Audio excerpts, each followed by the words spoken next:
Good morning and welcome. You're listening live to Heart-to-Heart, a program which aims to help you understand and to become your loving self. I'm Dr. Mitra Rashidian, a licensed marriage and family therapist in private practice and a certified sexologist. Here today at KMET Live, our phone number here is area code 951 922 3532. Please join us. Good morning, Dr. Robert. Good morning, Dr. Rashidian. I am Dr. Robert Jaffe. I'm also a licensed marriage and family therapist and a certified hypnotherapist, and I'm here with Dr. Rashidian to share with you some of what we've learned over many years of study and practice. Many years. On how to feel more loving and joyful every day of our lives. We always dedicate this program to you, our listeners, and for those of you who are seeing us live.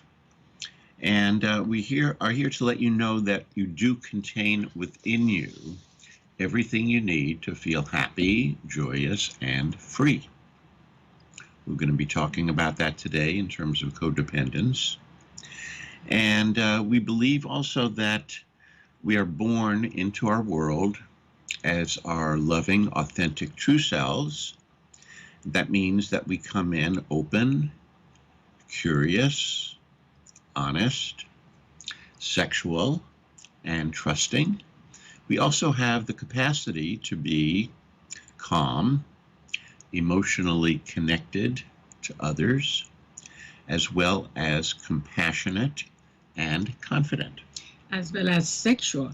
I said sexual. You did say sexual? I did say sexual. Okay, well, it doesn't hurt to say it again, right? Okay. Okay. You're the sexual girl. Oh, come on. That didn't come out well. No, you are. I'm a certified sexologist, so I talk about, sexual issues, and I also provide sexual education. Okay, so Okay. That doesn't mean I'm the sexual girl. That means you're the sexual girl. You're blushing. Well, like I told you, that didn't sound well. Well, okay. Okay, so anyway, let's go back to where we left off. Okay, all right, you made me embarrassed. Mhm. Okay, all right.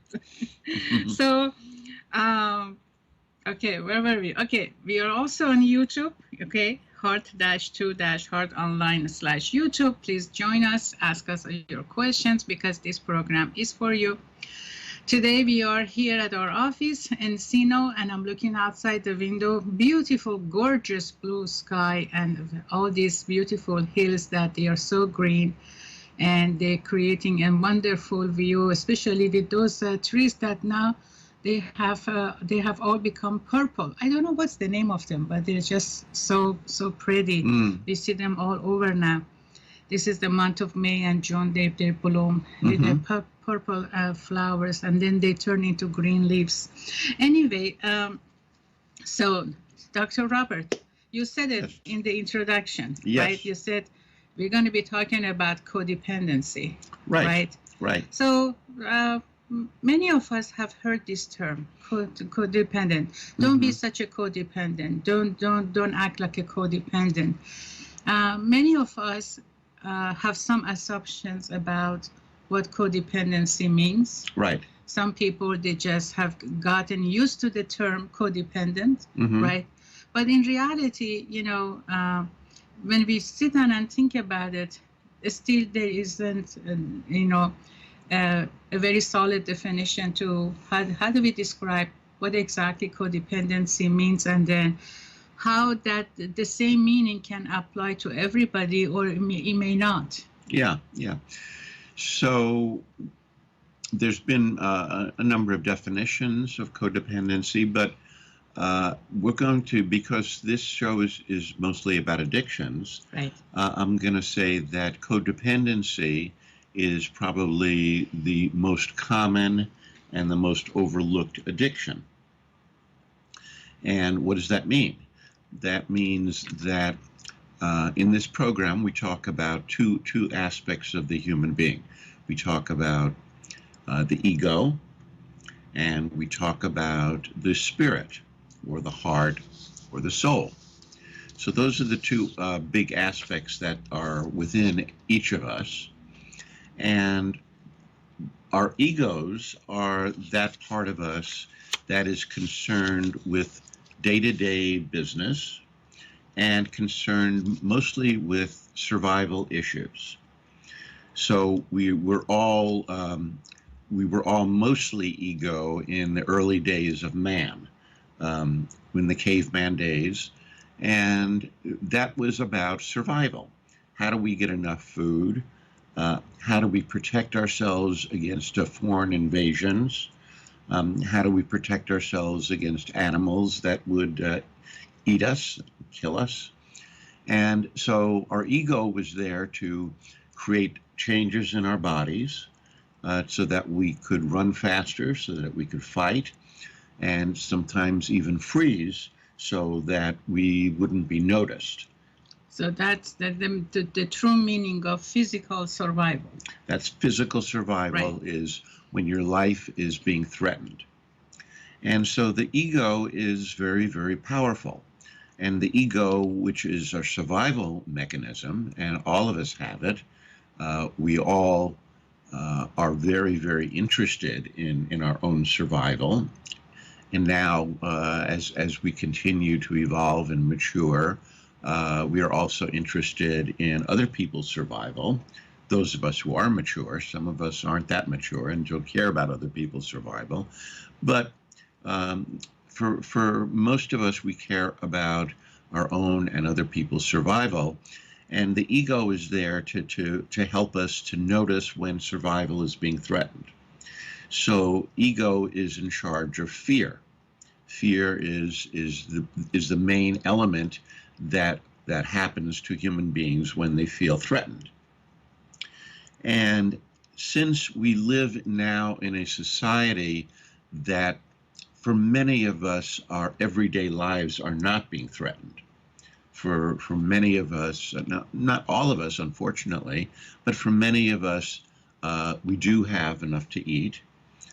We do have a roof over our heads, and we're not being threatened by wild animals, and we're not being threatened by others in a physical way. We're not having to ward off other warriors from other tribes who are coming to try to kill us and steal from us. So what does the ego do then? The ego doesn't go away. The ego is still present.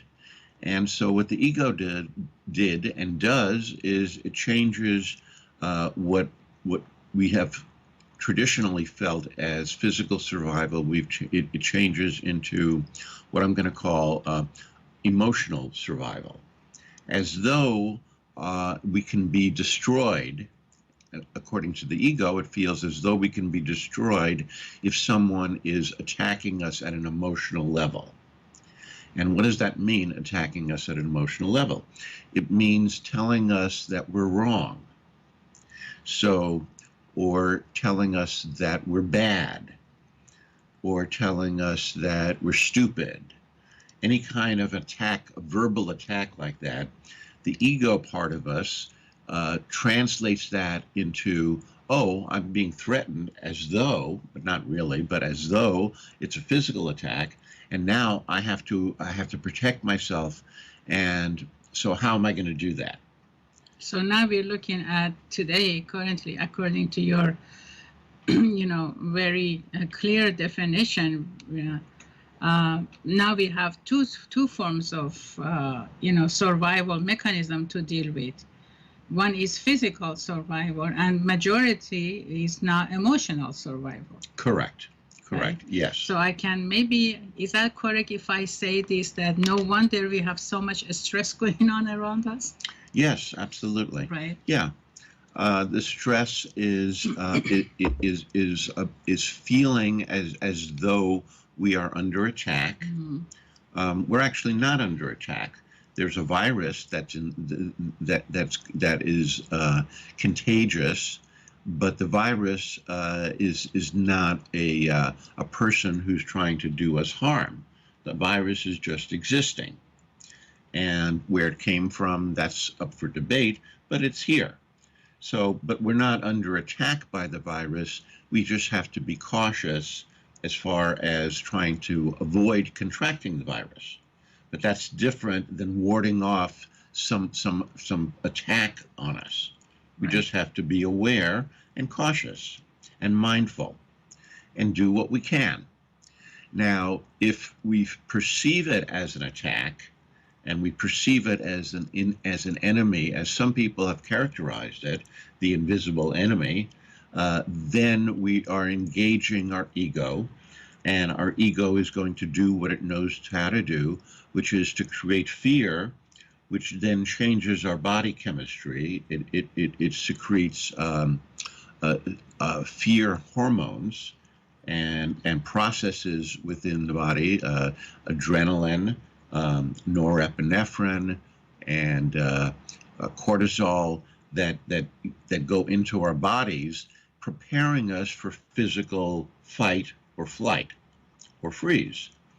And of course, since we don't have to do that, and we can't do that certainly with respect to the virus, what happens to these chemicals? They go into our bodies, and then what? Well, the most common form of transformation of this excessive, release of hormones in our body, from what we know in biology, is that they turn into, and they turn into, they are sugar, and then ultimately, they are stored as fat. Mm-hmm.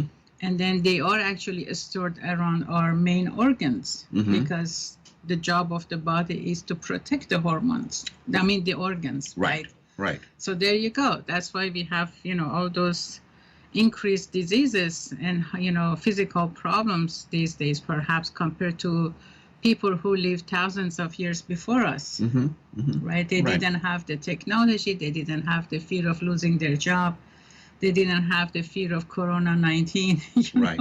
Right. They didn't have the fear of divorce. They didn't have the fear of, car accident or anything like that we are experiencing. Mm-hmm. Exactly. Right.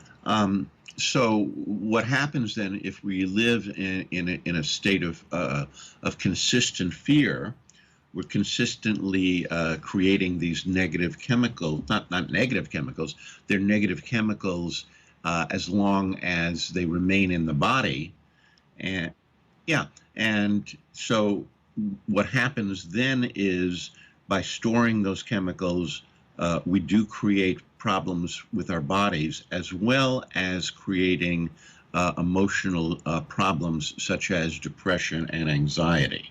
So let's continue with the amazing discussion that we have right after commercial break. Absolutely. Right? Okay. See you soon. See you soon. Bye for now.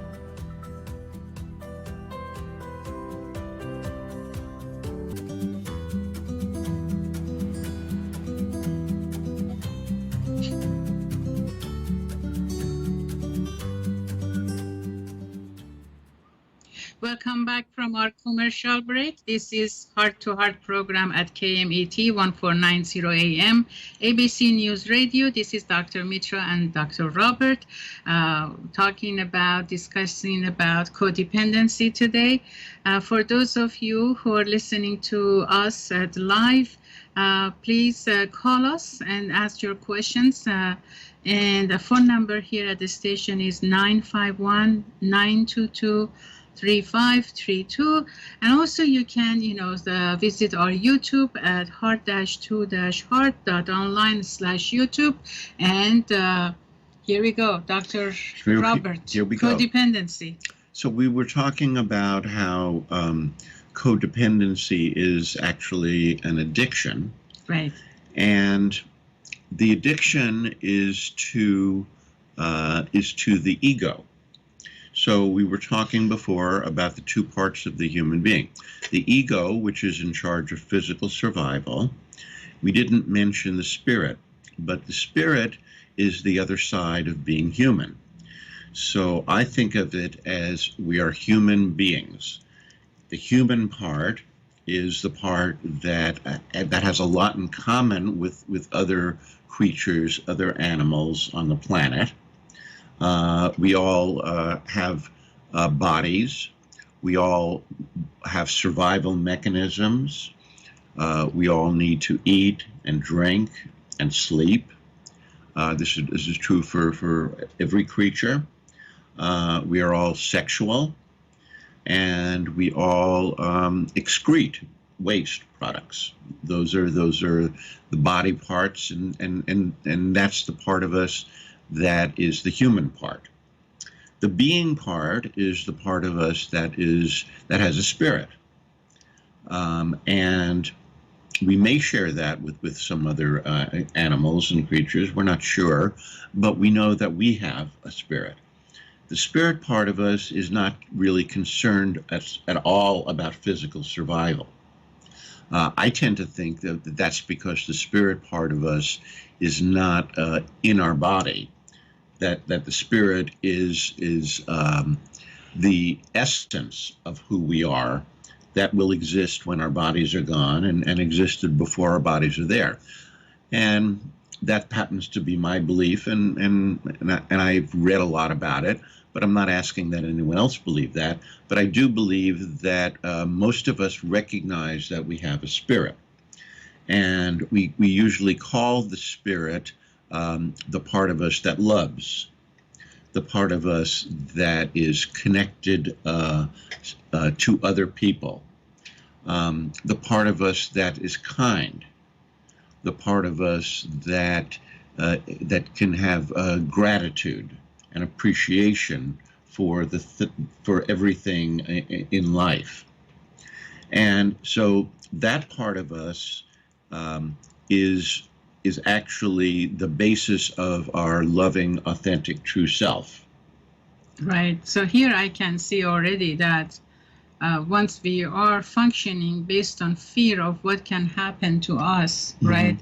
And if that concept kind of increases and kind of we just focus on that primarily and for the most part of the time, no wonder, many of us have lost the touch of with our spiritual part. Yes. And that's why I say, and this concept of codependency being an addiction was something that I learned from one of the researchers and authors about codependence, a doctor, a medical doctor by the name of Charles Whitfield. And I'm going to recommend to our viewers and our listeners that he has an excellent book. It's an older book, but it's an excellent book about codependence, and it's by Charles Whitfield. It's called Codependence: Healing the Human Condition. So that will inform you even further about what we're talking about today. And he did say that that codependence is an addiction. And what it is, it's an addiction to things outside of us. And what are those things outside of us? Pretty much all of the things that we value as ego-based values. Right. So, and those are all things that make us feel at the level of our bodies safe and secure. That basically includes other people's approval. That includes any possessions that we have. That certainly includes money that we have. And so anything outside of us that we focus on that makes us feel safe is an ego-based need. Now, does that mean it's bad? No. It's not bad. It's not bad to want things. It's not bad to have things. It's not bad to want other people's approval or to want other people to like us and approve of and love us. It's not bad to be proud of what we do in life. All of those things are ego-based things, and they're not negative things. However, if those things become our main focus, then, like as you just said, we begin to lose touch with the spiritual part of us, and that includes generosity. Right. Mm-hmm. And the more that we focus and put all of our energy into the ego-based values, the more we become disconnected from our loving, authentic, true selves. Yeah, and then that definitely, gradually minimizes, self-love and self-compassion.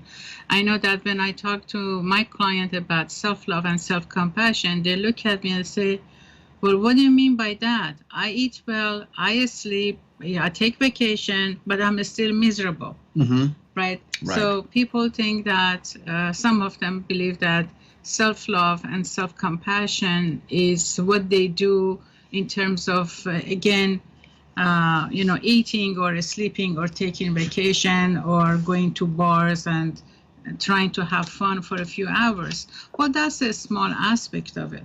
Right. But self-love is when you recognize your own value system and be able to live with that and appreciate who we are, knowing our authenticity, knowing our own, what works for us. And I mean, the definition cannot really be summarized in couple of sentences. So that's why we're starting this beautiful, discussion, which I know that we're going to continue to talk about this in the future programs as well. Mm-hmm. Absolutely. Yeah. So talking about codependence is talking about addictions, because addictions are looking for something outside of us to make us feel whole. And because nothing outside of us can make us feel whole, what we do is we keep looking for more, and the only thing that really can make us feel whole is love. Love is the only it's an emotion, but it's also a state of being. Right. So when we're living in a loving place, we don't feel as though we're missing anything. And when we're not living in a loving place, then we try to replace that love with other things. And what other things do we replace it with? Well, the pursuit of money and success is very, very endemic in our society. So chasing after money, chasing after physical things, chasing after other people's admiration, that becomes our single focus. And those are all things outside of our being part. That's all the part that we believe is going to bring us happiness. And really what those things bring us is relief, because we feel safer when we attain those things. So we reduce our anxiety, and we feel a sense of achievement when we get it. So we save up some money and we feel good that we've done that. So it brings us that kind of feeling. And that's a good thing. That's not like a bad thing. However, that is usually short-lived. Right. No matter how much we have, if that's where we're drawing from in terms of our feeling good about life and good about our lives, if that's what we're looking toward, then it's never enough. And that's really what addiction is. It's about it's never enough. So when we're addicted, let's say, to alcohol is something outside of us. It's something that for many people, when they drink, they get a sense of euphoria, which makes them feel good. They get a sense of relief of anxiety.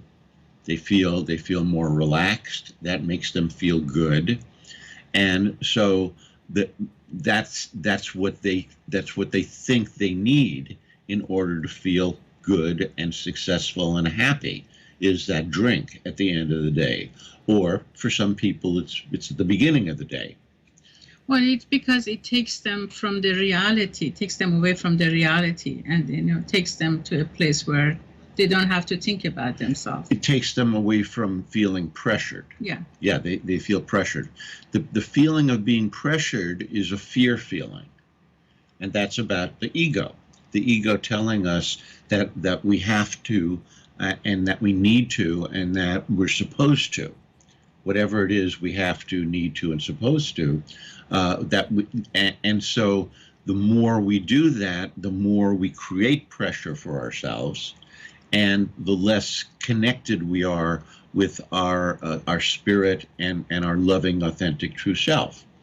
So we look for things outside of us. Those things can be alcohol, pills that change our feeling state, illegal drugs such as cocaine, such as mushrooms, any kind of illegal substance, and even legal substances. Alcohol is now legal, marijuana is now legal, and that gives us a sense of euphoria and makes us feel good temporarily. But it doesn't really satisfy that need that we have to feel loving connection. Well, it's because the problem doesn't go away. The way we look at ourselves and to the world doesn't go away, right? So the problems, everything that, it's a problematic situation for us, it still exists, no matter how much of a marijuana we use, no matter how much of an alcohol we consume. Right. Right. So right. then, basically, as long as we are not connected to our authentic true self, we are going to suffer. And to reduce the suffering, we go for something outside ourselves to comfort us. I mean, I like to point out that we actually have a free handout on YouTube that, kind of explains some of these. We're focusing on how ego can control us and makes us to kind of disconnect with our authenticity as who we are as a person. And it is in that handout that we talk about, I am what people think of me, I am what I own, I am what I am what I do. I am what I do, right? Yes. So there are so many factors that we have explained, and I don't have the flyer in front of me. Mm-hmm. However, for those of you who are interested, please visit us at YouTube so that you can download that free handout for yourself, or, share it with somebody that you believe they can benefit from it. Right. So many of what you said, it is in there, plus examples as how our ego can control us in terms of what we know as emotional survival today. And therefore, the more we operate based on our ego messages, the less we are going to be connected to ourself. And therefore, this is how codependency happens. Right. Right? Exactly. It's a disease of lost selfhood. That's exactly right. Yeah. Right. And so what our authentic true self is mostly about our spirit. Okay, we do have an ego, and that ego can also be a part of our authentic true self if our ego is being used by us in the service of connecting with our authentic true self and with others. So it doesn't mean that we have to give up wanting to have a better life if we're connected with our authentic true self. In fact, when we are connected with our authentic true self, we feel much more motivated because we love ourselves and we love others, and therefore we want to bring into our lives everything that can make life better. Exactly. Yeah. So it's not we're not trying to come from a position of lack when we are in our authentic true selves.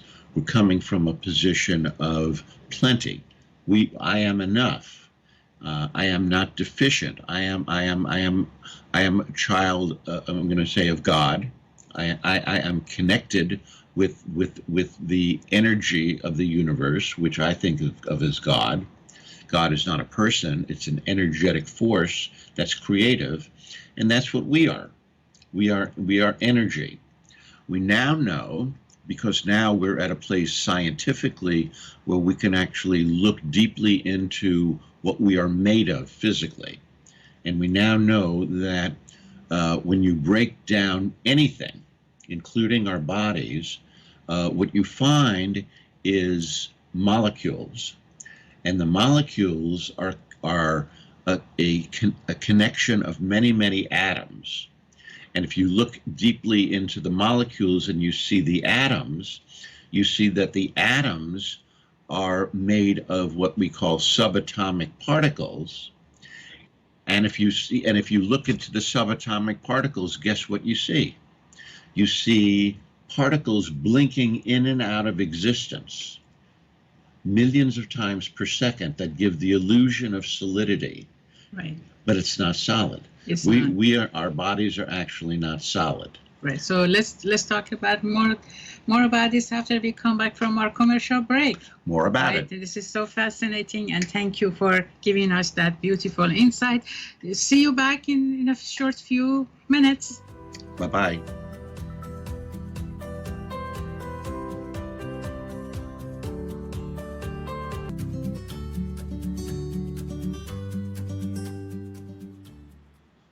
Welcome back from our commercial break. Dr. Mitra and Dr. Robert here. This is Heart-to-Heart program at KMET 1490 AM ABC News Radio.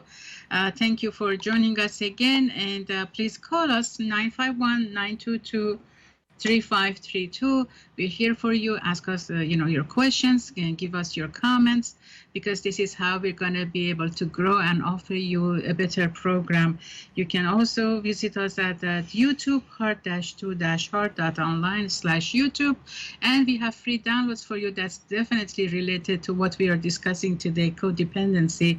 So please be sure to visit that site and also download it and share it with those that you think they can benefit from it. So Dr. Robert, you were talking about codependency as a disease of lost selfhood. I was. And where we left off, and this is pretty amazing, and I was blown away when I first read it. But since then I've confirmed it, because I've read many scientific journals, and actually nothing at the subatomic level, nothing is solid, which means that it's all sort of a big light show. And I was saying that that the illusion of solidity and the illusion that we are our bodies, and that's all that we are, is the basis for fear. Right. Now, again, the ego is something that's been with us since the dawn of man, and the ego will not go away, and we need to make friends with our egos. And ego is about preservation of our bodies, and that's fine. There's nothing wrong with that. And there's nothing wrong with wanting bodily comfort, creature comforts. That's all fine.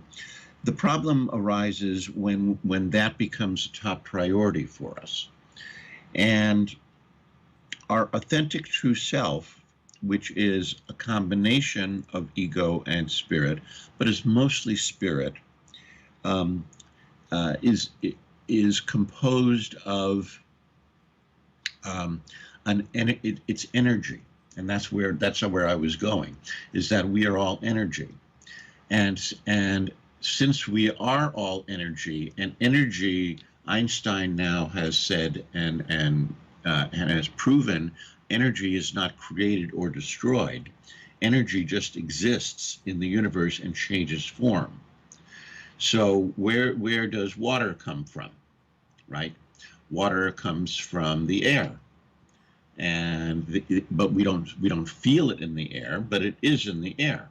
So where does it come from? It's the same as energy. It just exists.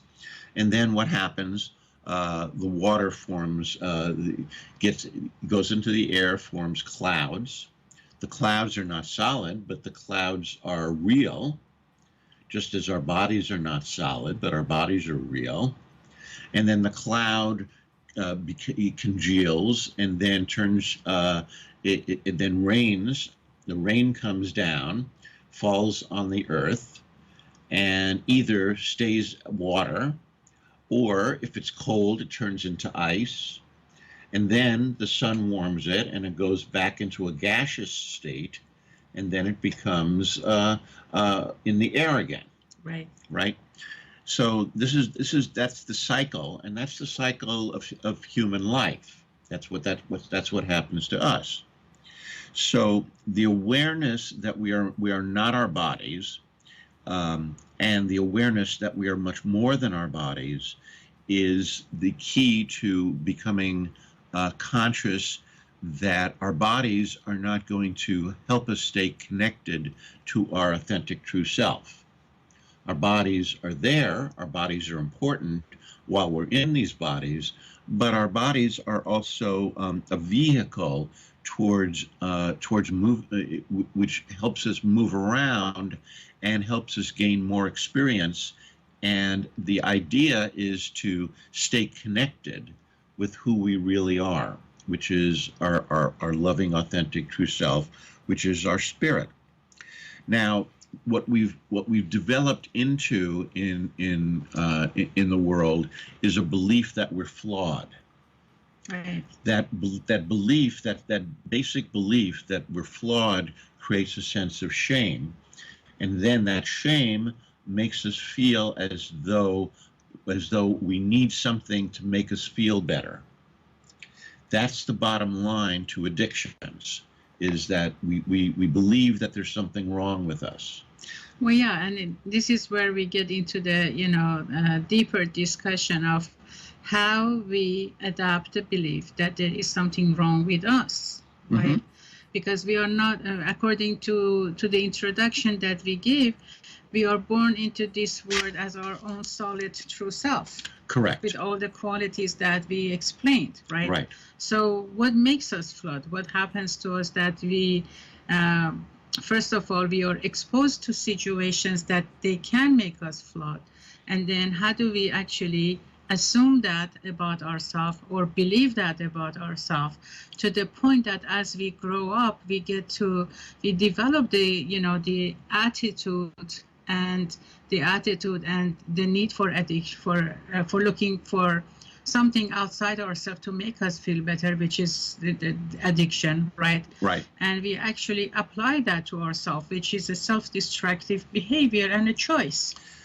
Yes. Right. But what we're doing when we're using addictions, that includes codependency, but addictions, again, addictions can be anything that we're looking for that raises our energy temporarily, gives us relief from feeling any kind of anxiety or depression, right? And at the same time gives us a sense of euphoria, and therefore we can have sex as an addiction, because sex changes our feeling state and makes us feel better temporarily. We go into an altered state when we're feeling aroused and when we're feeling sexual, and then we have the peak where we orgasm, and then we feel wonderful, and then we come down. But like any addiction, if we use it to feel better and we're not connected with the love and kindness and gratitude and peace that is our spirit, then we start to get depressed again. Right. So we go into the cycle of depression, anxiety, relief from it, and then back into it. Right. So there is this part of codependency, and I like in the future shows also to look at the codependent behavior that people form towards each other. Mm-hmm. So that's a different level of codependency that you're talking about. So say more about that. So we see that, for example, how one person's behavior kind of promotes a negative behavior in somebody else. Mm-hmm. Right? When we're talking about an addict, having an addict in the family, family members who basically kind of decide to hush the behavior or not confront the person who's an addict, and kind of make sure that the person doesn't get upset, doesn't get angry, doesn't react. Mm-hmm. So that kind of a behavior is a codependency itself. It's a form of codependency. Right. And we call that enabling. Enabling. Yes. So here's what happens is that what we talked about earlier in the show was the confusion that we have between actually, oh, I just lost it. Let's see, where was Well, I? let's find it. I lost it, and it's going to come back. Maybe I brought in the topic, how women can become, can become enablers, in the dynamic that is based on codependency and addictions and all of that, right? So maybe that kind of distracted you. No. I think I distracted myself because I was going 3 steps ahead of where I wanted to speak, Okay. and then when I wanted to retreat back to where I wanted to speak, I lost it. Did you find it? Yeah, I found it. Okay. So the idea that I brought in earlier was that we are born as our authentic true self, but that something happens where we begin to lose touch with that part of ourselves, and that has to do with societal norms. So society brings in codependence as a normal state of being. Right. That's what I wanted to comment on. Right. Of course. I mean, this is all a multi-layered, factor. It just doesn't happen just because of one person's belief on themselves or negative beliefs about themselves. Right. So when we're codependent and we're trying to fit in, and let's say there's an addict in the family, and we're trying to not confront the addict, or we're angry at the addict and we're trying to shame the addict into changing. Those behaviors are not loving behaviors. We're not loving the addict when we're trying to pretend as though the problem doesn't exist, because then we're enabling that person to continue in their self-destructive behavior. And we're not helping the addict when we're angry at the addict, because the addict then is going to take the anger and either get angry in return and put it back on us, or take the anger and make themselves feel more ashamed. And the more shame that they feel, the more they're going to want release from that shame, which is going to lead them back into the addiction. Right. Right. So then we see that how one behavior and one negative attitude kind of supports another negative behavior and negative attitude. Exactly. Right. Exactly. And it just takes both of them to a deeper level. Right. So we were talking earlier about how the ego is about a physical survival. And now, because of physical survival not being a consistent issue with many people, it has turned into emotional survival. What does emotional survival mean?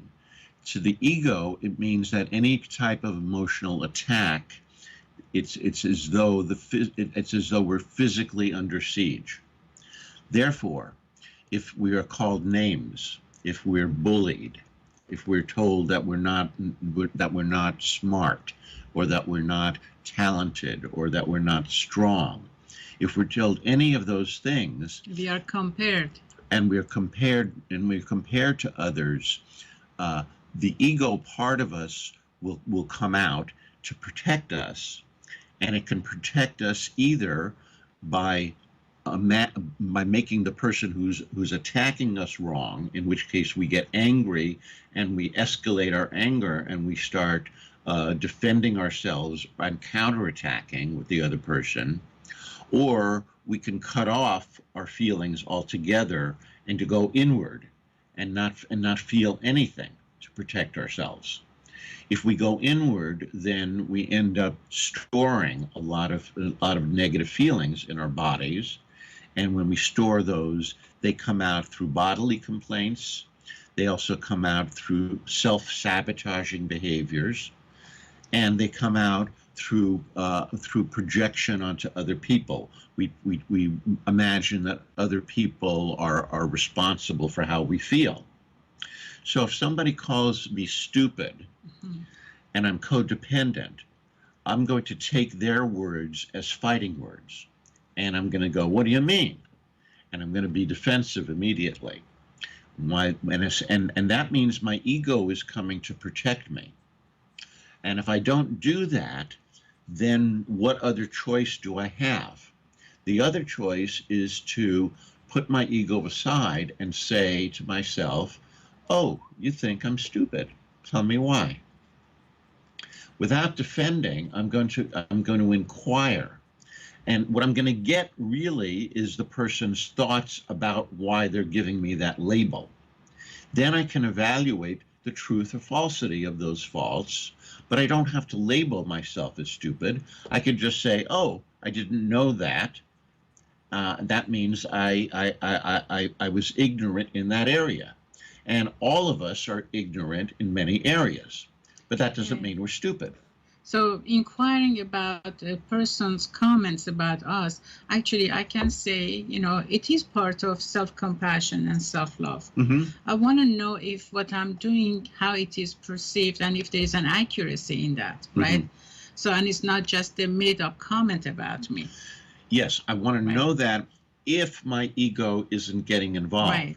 If my ego is getting involved, I don't care about why you're saying it. Mm-hmm. I only care that my ego is telling me I'm under siege, I'm being attacked, and now I have to attack back. We've seen this happen so much lately in politics, right, where people have actually degenerated into name calling, which is all ego, which is attack, defend, attack, defend. Right. And our democracy was built on the idea of differing opinions that we can express strongly, but not attack, defend the person, just talk about the idea that they're talking about. So let's hope that's not a concept in the history. What do you mean in the history? I mean, it just doesn't stay in the history anymore. And that means hopefully it will continue to happen again and again. What's that? The idea that we can, have discussion. Have discussions. Have discussions. Right. Yeah, right. absolutely. So I hate to end this, what we have right now, but then again, we have to. So thank you for joining us. We'll see you next week, same time, 9 o'clock, to talk about more about codependency and get a better understanding on that and how it leads us to having addictive behavior towards our lives. And until then, don't forget that all you need is love. And please give us some feedback. Let us know what you think. Remember, love, love, love. Bye.